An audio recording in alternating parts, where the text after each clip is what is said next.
You guys, we have got 3 more comedians left on the book show, and then we're going to have an open mic starting at 10 o'clock. I encourage you to stick around for that, okay?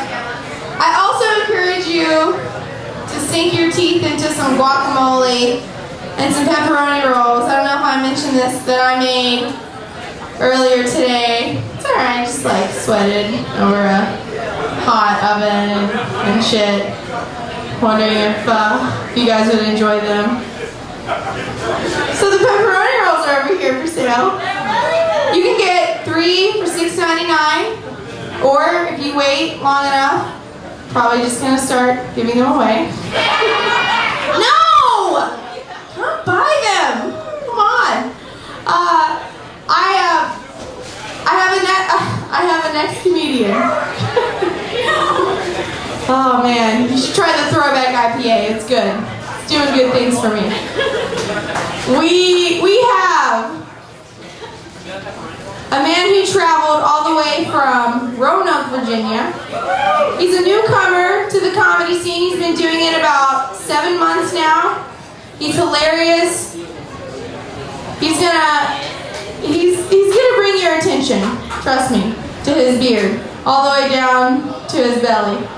I want to welcome Benjie Saunders to the stage. Actually, Sarah was lying. I've never done comedy before, but I sold my soul to the devil to play at Crossroads tonight. So I've been struggling, you know, there's a lot of stuff going on in the news, a lot of racism and all, and I'm a pretty progressive guy, I think. I don't think that I have any racism in me until the other day, something happened and I've been kind of struggling with it. I'm riding with my girlfriend here in Richmond, we're going up the road, and I see this older, kind of disheveled, homeless-looking black gentleman, and he's picking up cans on the side of the road. And suddenly I just started going, I look over, my girlfriend's looking at me, like, what? She goes, were you just humming the theme to Sanford and Son? It's like, no, I don't think so. What? No, let's go to lunch. And I changed the subject. And I have been so bothered by this until today. I'm going up Broad Street, driving, and this grizzled redneck in a brand new truck, dually, 30-day tags, tinted windows, just blaring the shittiest country music you've ever heard. In the back, there is a rebel flag planted. And suddenly I just started singing, listen to a story about a man named Jed, a poor mountaineer, barely kept his family because, like, I'm not racist at all. I just watched a lot of TV as a kid. I'm getting old. I will be 46 years old next week, which is kind of strange. I mean, I can't imagine I've actually made it this far. I'm trying to work out more, trying to get, a workout every day, but I don't want to, overexert myself. So just to be safe, I got a Fitbit to wear when I masturbate. 3 times today it told me to pick up the pace.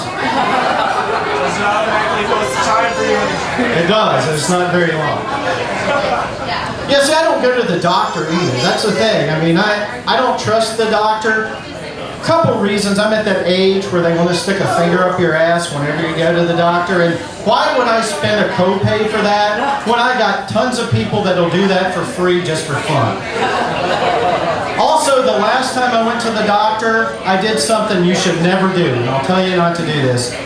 When I went to the doctor last time, he asked me, how are you feeling? And I was honest. And I walked out of there with a Xanax prescription. I took that Xanax, I was like, good Lord, now I'm depressed and lethargic. I thought that's what alcohol was for. I threw that shit in the trash and went back to drinking. Well, actually, I sold it to some kids down the street. I needed some money. But You know, and all my friends are on all these drugs. I can't figure it out. I had a friend stay with me last week, came downstairs, and there on the table, he's got one of those old people days of the week pill prescription things. I was like, my parents have that. You're 35 years old. How do you have that? He goes, well, this is my antidepressant, this is my acid reflux, this is my high blood pressure. I was like, Jesus, man. You spending all that money on these pills, no wonder you can't afford any weed. No wonder you don't feel good. There's all these things on TV for these drugs. And I swear to God, the commercials are like 30 seconds. There's 10 seconds of actual commercial and 20 seconds of disclaimers. Have you seen the one for COPD medicine? One of the side effects is may cause trouble breathing. May cause trouble breathing. I don't think the guy can afford any trouble breathing. He has an elephant sitting on his chest, for God's sakes. What's next? Gonorrhea medicine that causes green burning discharge? That's science. And then there's one for allergies. I don't know if you've seen this where, you know, the guy goes in, he's sneezing. I guess it's for allergies. But it says, please discuss with your doctor before taking if you have a bowel blockage. Now, I'm not a physician, but I think if you go to the doctor for allergies and you have a bowel blockage, it just might randomly come up. Writing out the prescription, Bob, here's your allergy medicine. I think this will help. Anything else I can do for you? Yeah, Doc, I haven't shit since January. Is that a problem? Well, that may explain your watering eyes. And my favorite one is Chantix. I don't know if you've seen this. It's a non-smoke, stop smoking medication, and they just slip in the best side effect ever. And they just say it real quick. May cause murderous or suicidal thoughts. May cause murderous or suicidal thoughts. First of all, I went on and looked up Chantix after I heard that. And that medicine has more suicides related to it than any other medicine, even antidepressants. Now, in all fairness to that medicine, they don't tell you how they're going to stop you from smoking.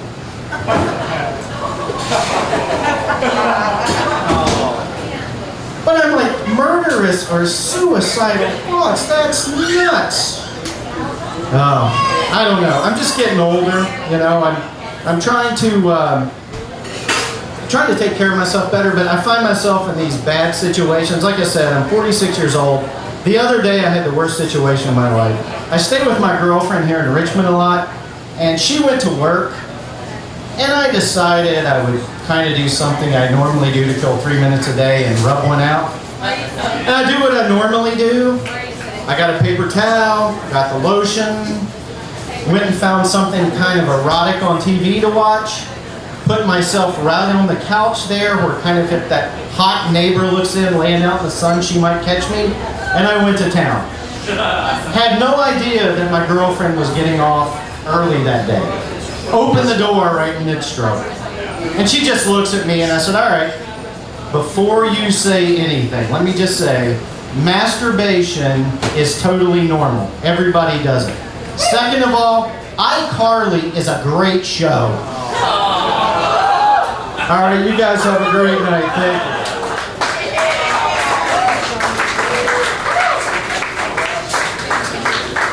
Benjie Saunders! All right. Woo! We have 2 more comedians coming up here to make you guys laugh. I like this guy a lot. He reached out to me after I had a very rough hosting experience, and he continues to be a nice, kind asshole as much as possible. Hi, Josephine. This guy, this comedian is the winner. He won Clash of the Comics last month. Yes, he did. He's hilarious. He's a big deal. I'm going to regret what I said about him. Welcome Anthony Thompson to the stage, ladies and gentlemen.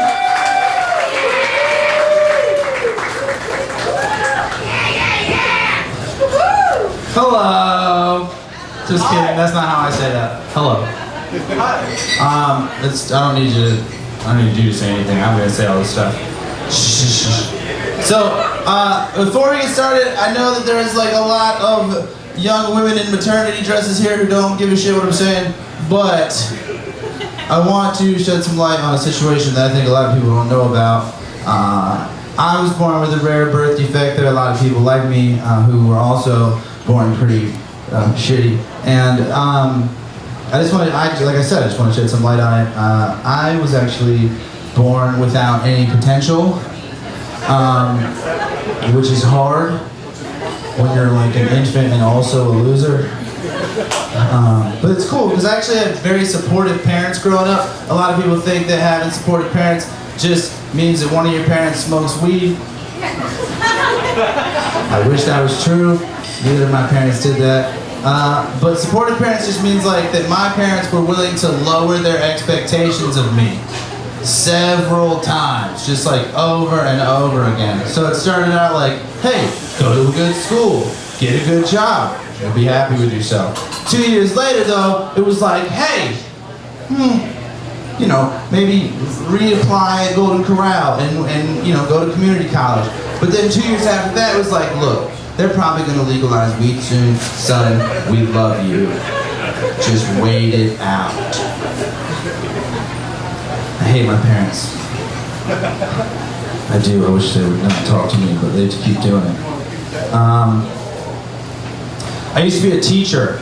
I used to teach English to people. No, it's cool, it sucks, you don't have to clap. I used to teach English to kids. I used to do that at a school called Richmond Alternative School. That's a place where most of your kids will never go.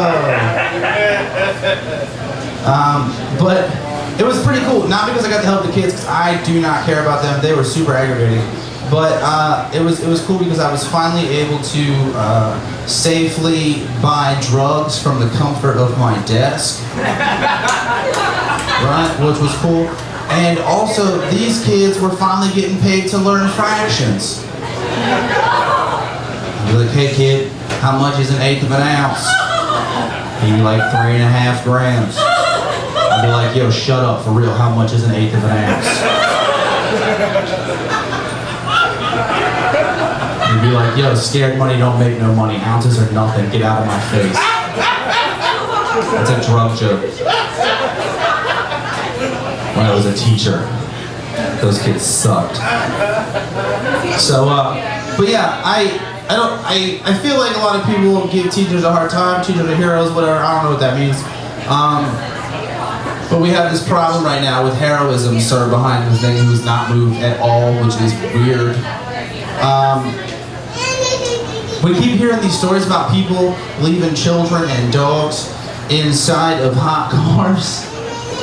Which is like, yeah, I mean, we have a bunch of children and a bunch of dogs, like, we could lose like one.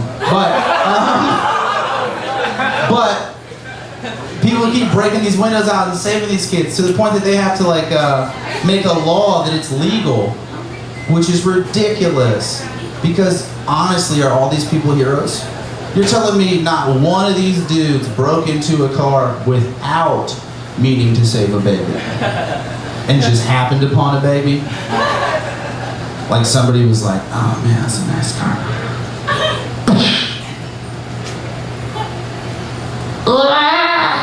Shit. What is that? Ma'am! That is a great radio, but your baby! And like, you know, then the Walmart lady comes out, wherever you leave a baby, I don't know. Then the Walmart lady comes out, she's like, oh, you're a hero. And the guy's just gotta be like, yeah, you're right. I'm a hero, not a thief who would have stolen all of your Neil Diamond B-sides. You piece of shit. That was rude. I didn't mean that. So, I'm not very good with women. You're probably like, yeah, I bet this dude's not very good with women. You were right. The only thing I'm capable of doing with women, and you guys are welcome to do this, it's not patented or trademarked or whatever you're supposed to do with words, but no, that's my middle name. It's probably one of those dudes. Good stuff, Robert. Enjoy your pretzel rolls. Fuck me, right? Sorry, I didn't mean to say that. didn't mean to say that. No, but I'm not very good with women.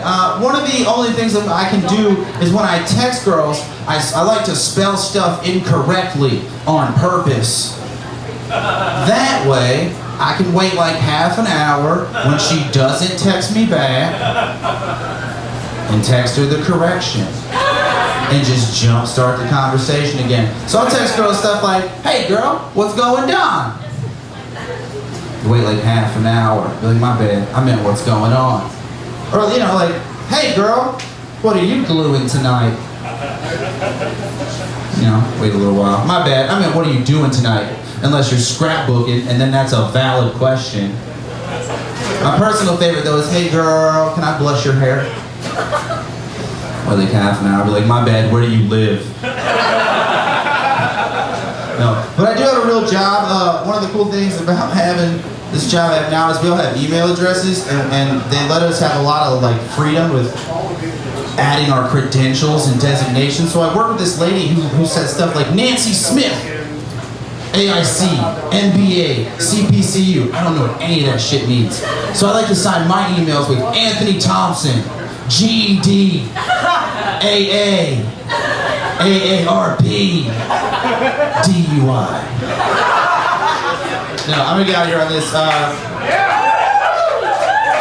not done. I didn't say that. That's not what I said. You guys cheered at the wrong time. That's not what I said. I was at an evaluation with my boss recently. He leaned across the table. He said, "Anthony, I used to be like you. I got super offended." For real? You used to be an overweight mulatto man, but shit got better. No, I mean, think about it. But mulatto, I'm sorry, that's lost on a lot of people. It's not a cookie. It means mixed, not mixed like your drinks, or mixed like your feelings on gay marriage.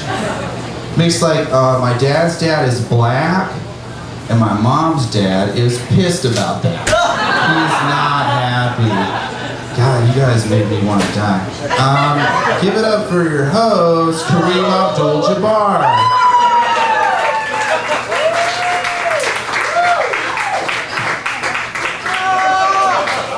Kareem Abdul-Jabbar is my uncle. Give it up for Anthony Thompson. Woo! All right. Yes, mixed people are cool. Speaking of people who aren't mixed, my mom is here. I love you so much. She's visiting from West Virginia, everyone. Yes. That's right. We're from West Virginia. I'll let all the stereotypes just stir. Let them simmer. And in the meantime, I'm going to welcome your last comedian up to the stage. There's a reason he's closing out the show. I don't know what it is, but there's a reason. He owns more Legos than anyone else in Richmond, Virginia. He's hilarious, Beswick!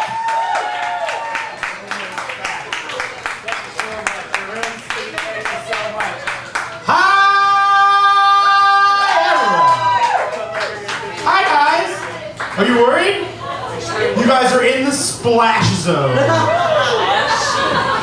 That just means I'm gonna eat whatever you're eating from you.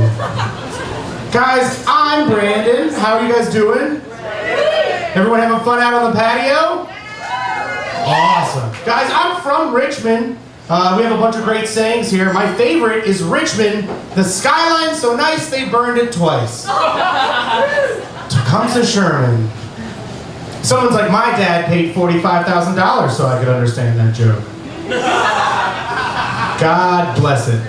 Guys, I find myself behind the 8 ball on a lot of stuff, especially like stuff that society wants me to do. Like there's 3 major things. Like I'm supposed to believe in something, I'm supposed to look good, and I'm supposed to find someone to spend the rest of my life with, right? I'm failing on all 3 fronts. Like believing in something, my parents tried. At church, like all that happened for me was I would sit real jittery till my nana would hold my hand, and then I'd morph it into a middle finger and try to raise it up as quickly as I could in church before she'd notice. It's a fun game. Like the only other really like experience with religion is we used to go to my friend's house when I was like 15 to do all sorts of pots, and his mom was super religious, and we would just get high in the bathroom and eat all of her single mom food, which is like it's mostly Total cereal and Diet Sierra Mist. Kathy, you're not finding anyone at the pool. But she was like super naive. It was crazy. Like, we'd be 4 of us in the bathroom. She'd be like, what are you guys doing in there? Hopefully it's not a butt situation. But it was fascinating to me, because she spent all day with Microsoft Paint open, like just randomly blotting stuff with a texture tool, and then when she was done, she'd look for the face of God in that, like the face of Jesus, like no joke, right? And it was fascinating to me, because she'd find the face of Christ in these pictures, but she was blind to the fact that we're walking around our house gassed out of our minds, like awful, awful high schoolers. Christ. Believe in him. That's a message to take home. I don't know, I'm supposed to look good, right? They say your body's a furnace. If my body's a furnace, then my brain is the awful janitor who keeps throwing garbage into it.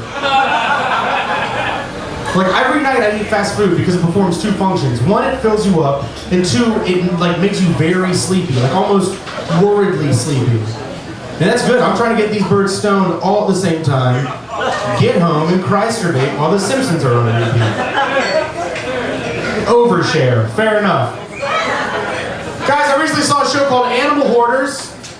Yeah, I was very disappointed. Animal Hoarders. You think like a rhino with Asperger's and garbage all over his house.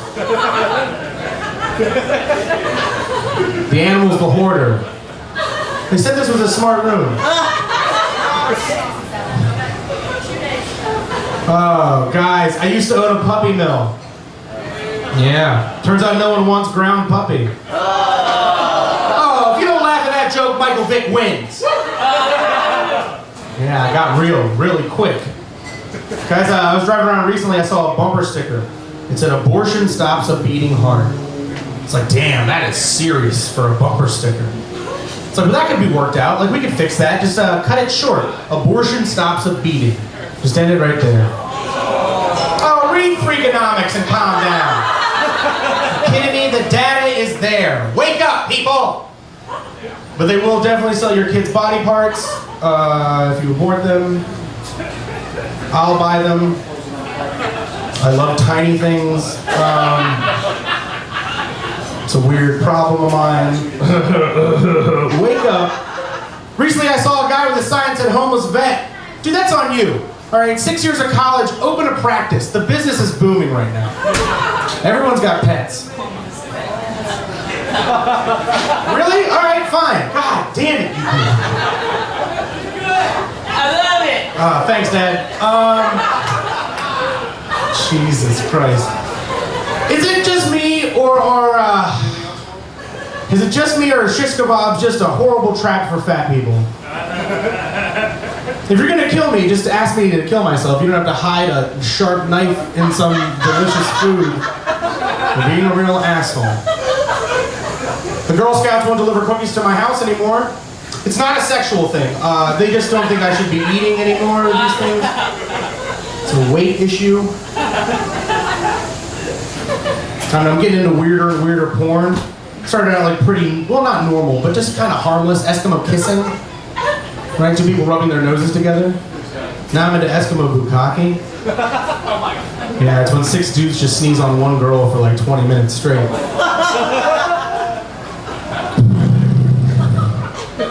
Recently found a new app. It's called Grindr. Oh my god. Yeah, I'm not sure what it's for. Been meeting really nice dudes though. I've been paying for all of my drinks, but I found this out about myself. Kahlua really makes my butt sore. Could be a lactose thing. Still working the kinks out, figuring that one. All right, I'll leave you with this fun nugget. Yes. Jesus Christ. I don't think we give vaginas enough credit for being strong, right? It's a serious problem. Like, I think vaginas are way stronger than we give them credit. Like, I see vaginas as like 1950s male leads in movies.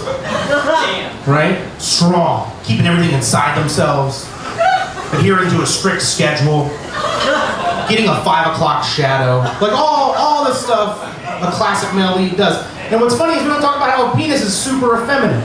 It's always fainting. Like, it's just wafy. Like, oh, I'm not leaving without a shawl. One time the vagina's got it. Like, listen, you dizzy broad. Pull yourself together. Whack, whack, whack, whack. Something, something, Mad Men. Now make me a highball. That's all, I've only seen Mad Men. That's all I know about the 50s. So. All right, guys, you've been a lot of fun. Give it up for Sarah for putting this together. Thank you so much, Crossroads, for having us. Brandon Beswick. My favorite joke. Vaginas are strong. You guys stay strong, okay? We have an open mic starting right now.